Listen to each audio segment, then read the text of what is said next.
So Pat McGrath just announced her holiday collection, and I always look forward to this just because I think it's where she can be a bit more experimental, these days anyways. For a little context, her first palette was Celestial Divinity. Here she included a lot of the shades from the very limited Star Wars collection. And if you were there, then you remember how hard it was to get a hold of those. It was total chaos. The next year she came up with Celestial Odyssey, which was basically her now classic pink palette with pops of copper and green. This one felt quite special because the formulas were nicer than Celestial Divinities. Last year she came up with Celestial Nirvana, which was a palette full of colorful mattes, something she has never done before. I actually managed to dupe this one out, and I still purchased it because I couldn't get over the idea of trying some Pat McGrath colorful mattes. She also introduced her queens, and let me tell you, the formulas in this are so freaking cool if you like high impact metallics. It's not anything new to indies, but it's something very new for Pat McGrath. She also came up with some queens for the Star Wars collection, the newest one, and people said that they were duds. So not all of the queens are created equally. This year's collection doesn't have the classic 18 shades palette, and to be fair, her holiday palettes are always very different from one another. They're different in size, in concept, but they've always been 18 pan palettes. I don't see myself buying these, definitely not at full price. But the color story intrigues me, so I'll dupe the 9 pans and the queens that catch my eye. By the way, I'm working mostly with the few images and videos that Pat McGrath has provided so far. And even then, the colors look different. So these dupes won't be exact, but this is all about duping the vibes. Now let's get started. For the 9 pans, I'm going to start with Starstruck Splendor because it's the one that calls the most to me and seems the most different of the two. Obviously, I'm going to focus on the 9 pan and not on the blushes. This is Milky Way by Gleminatrix. It's a beautiful pinky shade that shifts to aqua. I'm going to use it to replace Opalescent Moonstone because seeing the way it looks in video, I think this is going to be spot on. Next, this is Silver Lining by Colourpop, and I'm going to use it to replace Dawn Divinity, which seems like a plummy shade, but I'm not sure what it is. Next, this is Lunar Champagne from the Pat McGrath Celestial Divinity palette. I'll be using it to replace Eternal Bronze, and I know they often say when they repeat shades, but I don't know, I think this one will look cool here. Next, ignore this one because I'm changing it, I didn't like how it turned out. Next, this is Galactic Glow from Pat McGrath's Celestial Odyssey palette.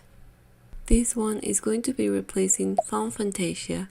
And again, I know they say when they reuse shades, but I think this will look good in here. Next, this is Churro by Dose of Colors. This is just a very basic but very pretty brown shade. It will be replacing Serene Sienna in the palette. Next, this is Cryosphere by Cleona. It will be replacing Celadon. This is one of those shades that I can't quite figure out yet, but I think it's like a minty blue. And this is the closest that I have to that. Next, this is Primordial by Shroud Cosmetics, and it's going to be replacing Mythic Majesty. It's like a more muted version of Burgundy, so I think it's going to work great for that shade. And lastly, this is Citrine Envy from Pat McGrath's Celestial Odyssey. Emerald Eclipse seems to have a darker base, but I think it's quite close to this one in tone. Oh, by the way, the shade from earlier, I replaced it with Strawberry Milk from Shroud Cosmetics. I am very unsure of what the real shade looks like, to be honest, but I think I caught a vibe in here. Had this been a normal 9 pan, this would be the one that I would be buying because, I don't know, it's something that calls me from this color story. I am thrilled to see the reviews on this one as well. I'm going to start with the queens, and the one that calls my attention the most is Lunar Nightshade. This is Angels from the Myrick's Light Works palette Volume 4. It's a very sparkly white. I'm going to use this for Platinum Moonlight. This is Witching Hour by Gleminatrix. It's a muted eggplant. I'll use it for Midnight Iris. This is Expect the Unexpected by Touch of Glam. It's mostly a pinky iridescent, but it has so much going on, like little specks of other colors. I use this one for Pale Amethyst, but I haven't seen it swatched, so I'm just guessing it's going to be a pinky purpley shade. Next, this is Galaxy from Pretty's For Your Face, and are you seeing this? This is so perfect for this shade. This is going to be replacing Noir Nebula, and with that name, I think this really fits. And lastly, this is also Fina from Tarot Moons. This shade is going to be replacing Neptunian Orchid, and I think it's going to resemble this color from the looks that I've seen, but I'm not sure. Again, all of these haven't been swatched, so I'm just over here playing the guessing game. Next queen that calls my attention is Bronze Ecstasy. As always, I have to include Fairlights because it's just a perfect sparkly champagne shade that doesn't have a base. Perfect for a shade called Starlight Champagne. This is Celebrate in Style by Colourpop, and I think it's perfect for Merlot Mystique. This is Just a Kiss by Dose of Colors, and it's a beautiful champagne shade. I think it fits perfectly to replace Honey Nectar. This is Officer by Sydney Grace, and admittedly this is a lot more cool tone than a taupe like the name Twilight Taupe suggests, but this is the closest I could get. This is the classic Celesta by Davina. It's a beautiful gold shifting green shade. It also has a bronzy base, so I thought it would be perfect to replace the shade Enchanted Bronze. And that's it, that's the whole palette. I'm going to look deeper to see if I find a more suitable top to replace Twilight Taupe, but so far I like this. I think this could create some very beautiful looks, and I'm looking forward to see how the real one performs in reviews. And lastly, I want to dupe Jeweled Temptation. This is Big Bang from Luxie Beauty. And yes, I'm putting a Luxie Beauty in a dupe for Pat McGrath palette because are you seeing this? This is so freaking pretty. If Coral Nectar doesn't look like this, then I don't want anything to do with it. This is just perfection. This is Wheat from Sydney Grace. This is a beautiful tan shade, and I'm going to use it to replace Amber Aura. This is Cosmic from Pat McGrath's Celestial Divinity palette.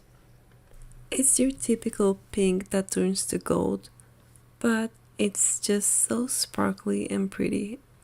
I think it's going to be quite similar to the shade Star Garnet from the new palette. Next, this is Chestnut by Tarot Moons. It's like a very rich dark chocolate color. I'll be using it to replace Midnight Cherry. Next, this is Gold Standard from the Pat McGrath Celestial Divinity palette. It's just a very yellow gold, very emblematic from Pat McGrath. I'll be using it to replace the shade Midas Mystique. Next, this is Sacred from Shroud Cosmetics. It's a very basic muted red shade. I'll be using it to replace the shade Daring Desire. Next, this is Bronze Eclipse from Pat McGrath's Celestial Odyssey. And yeah, as you can guess, it's just this very classic metallic bronze. Pat sure loves her bronzes because this is going to be replacing Smoldering Bronze. Next, this is Adore Me by Sydney Grace. It's a very beautiful rosy shade and it looks right up to Pat McGrath's standard. I'm going to use it for Blooming Sienna. And lastly, this is Violet Boyd from the Pat McGrath Celestial Divinity palette. I'm not sure if anyone noticed, but I used a few shades from Celestial Divinity here because this palette just reminded me a lot of it. Like, do you remember the Star Wars collection, the one with C-3PO? That reminds me a lot of this color story. So yeah, in conclusion, I am not interested in most of these. If I buy them, it'll be at a discount because these 9 pens are 76. And I know that they have blushes, but even then, they seem very expensive for what they are. I would have rather that she put the 2 9 pens into one 18 pan palette and just release the queens that she wanted and the blushes like she did last year. But it seems like she's still on experimental mode and who knows where she's going to land with these. But those are just my thoughts. Who knows? Last year's collection went on TJ Maxx and that hadn't happened before, so I guess maybe they thought that was not working anymore. I don't know how their sales look like. I just know that I'm not going to buy these. What about you guys? Are you excited? Are you underwhelmed? I'll be looking out for reviews, I'll tell you that much. But yeah, that'll be all for me for now. Thank you for watching and have a wonderful day.